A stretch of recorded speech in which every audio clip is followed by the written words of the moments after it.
যোৱা 1 ছেপ্টেম্বৰ 2025 তাৰিখে immigration and foreigners এক্সামশ্যন act 2025ৰ জৰিয়তে বাংলাদেশ, পাকিস্তান আৰু আফগানিস্তানৰ পৰা অহা হিন্দু, খ্ৰীষ্টান, জৈন, পাৰ্চী, বৌদ্ধ সেই লোকসকলক আচলতে নাগৰিকত্ব প্ৰদান কৰিবৰ কাৰণে ইতিমধ্যে বিজেপি চৰকাৰে যোজা চলাইছে।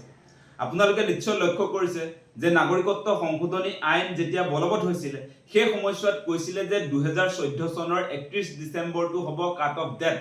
তাৰ পাছত এতিয়া নটিফিকেশন উলিয়াই তেওঁলোকে আকৌ কৈছে যে আৰু 10 বছৰ বঢ়াই দি এতিয়া 2024 চনৰ 31 ডিচেম্বৰ পৰ্যন্ত যিবিলাক মানুহে আচলতে যিবিলাক বিদেশী অসমত সংস্থাপন হৈ আছে, যিবিলাক হিন্দু বাংলাদেশী অসমত সংস্থাপন হৈছে, তেওঁলোকক নাগৰিকত্ব দিবৰ কাৰণে ইতিমধ্যে বিজেপি চৰকাৰৰ ফালৰ পৰা যিবিলাক বন্দোবস্ত কৰিব লাগে গোটেই বন্দোবস্ত কৰি দিছে।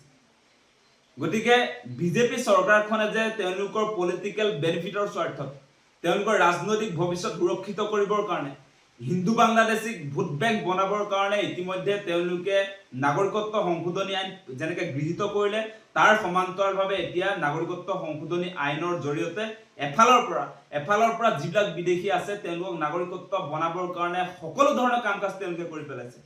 আপোনালোকে নিশ্চয় দেখিছিলে যে আমি যিবিলাক আশংকা কৰি আছিলো, অসমৰ ৰাইজে যিবিলাক আশংকা কৰি আছিলে, অসমৰ জাতীয় জনগোষ্ঠীয় সংগঠনসমূহে যিবিলাক কথা কৈ আছিলে, আমি যিবিলাক কথা কৈ আছিলো, নাগৰিকত্ব সংশোধনী আইন অৰ্থাৎ কাৰ বিৰুদ্ধে যেতিয়া আমি প্ৰতিবাদ কৰিছিলো তেতিয়া আমি কৈ আছিলো যে বিজেপি চৰকাৰখনে সেই যে আপোনাৰ ডেট কাট অফ ডেটটো দিছিলে যে 2014 চনৰ 31 ডিচেম্বৰ, সেইটো যিকোনো মুহূৰ্তত সেই আপোনাৰ কাট অফ ডেটটো তেওঁলোকে এক্সটেণ্ড কৰি গৈ থাকিব পাৰিব, সেই কথাটো আমি কৈ আছিলো। এতিয়া আপোনালোকে নিশ্চয় দেখা পাইছে যে তেওঁলোকে 2024 চনৰ 31 ডিচেম্বৰ পৰ্যন্তলৈকে তেওঁলোকে লৈ আহিছে আৰু তেওঁলোকে কেইদিনমানৰ পাছত আপোনাৰ 2031 চনো কৰি দিব পাৰে। সেইটো মানে 2031 চনলৈকে যিবিলাক বিদেশী আহিব তেওঁলোককো বিজেপি চৰকাৰে নাগৰিকত্ব প্ৰদান কৰিব, 41 চনত যিবিলাক মানুহ আহিব তেওঁলোককো নাগৰিকত্ব প্ৰদান কৰিব। মানে অনন্ত কাললৈ যদি বিদেশী কৰবাৰ পৰা যদি অসমত আহি থাকিব খোজে বা ইয়াত যদি ইলেকশ্যন খেলিব খোজে সেই কামটো বিজেপি চৰকাৰৰ ফালৰ পৰা কৰি দিয়াৰ ব্যৱস্থাপনা কৰিব। আপোনালোকে নিশ্চয় দেখা পাইছে যে এই নটিফিকেশনৰ জৰিয়তে আজি আপোনালোকে নিশ্চয় আমি যিবিলাক কথা কৈ আছিলো যে সঁচাসঁচিকে বিজেপিৰ ফালৰ পৰা যিবিলাক আচলতে হিন্দু মানুহ ভাৰতৰ বাহিৰত ইতিমধ্যে আছে তেওঁলোকক আচলতে ভাৰতলৈ আনিবৰ কাৰণে তেওঁলোকে যিমান কৰিব লাগে সকলোখিনি কৰিছে।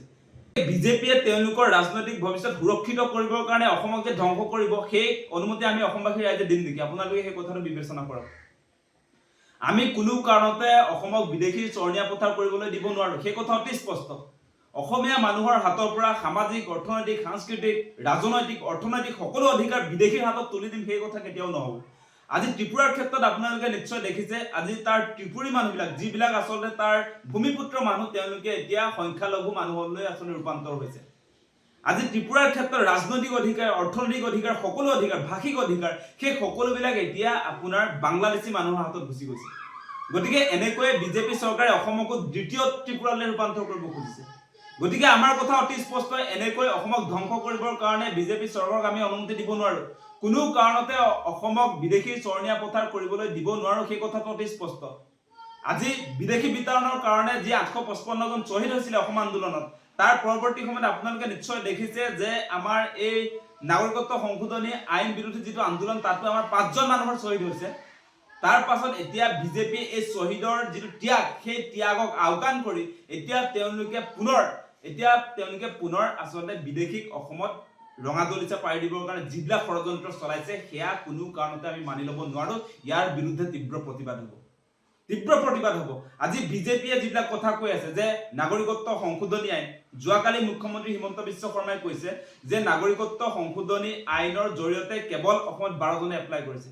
12 জনে এপ্লাই কৰিছে মানে 12 জনেহে আপোনাৰ ইয়াত অসমত অবৈধ বিদেশী আছে, সেই কথাটো প্ৰমাণ নকৰে।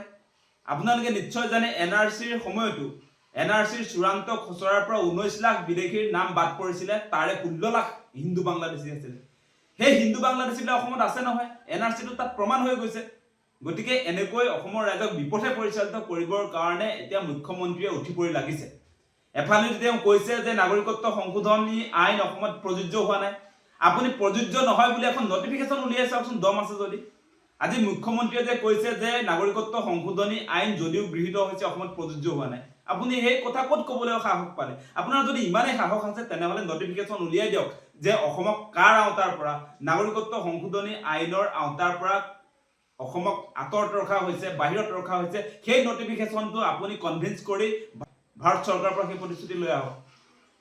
গতিকে আপুনি ব্লেকমেইল কৰিবৰ কাৰণে এই কথা বতৰাবিলাক কেতিয়াও নক'ব, সেই কথাটো আমি স্পষ্ট কৰি দিছোঁ।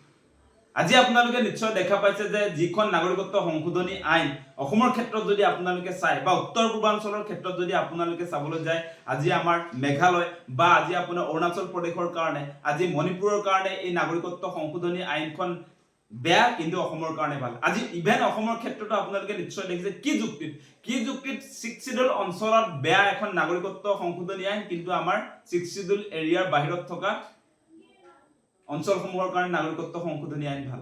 আজি 27খন জিলাৰ কাৰণে ভাল, বাকী 7খন জিলাৰ কাৰণে বেয়া, সেই কথাটো আপুনি উত্তৰটো দিয়কচোন। গতিকে কোনো কাৰণতে অবৈধ বিদেশী চৰণীয়া পথাৰ কৰিবৰ কাৰণে আপোনালোকৰ পলিটিকেল বেনিফিটৰ স্বাৰ্থত যিবিলাক সিদ্ধান্ত গ্ৰহণ কৰিছে সেইবিলাক অতি শীঘ্ৰে বাতিল কৰক। যিকোনো খবৰৰ বাবে যোগাযোগ কৰক 7099017330 লগতে 7099017110 নম্বৰত।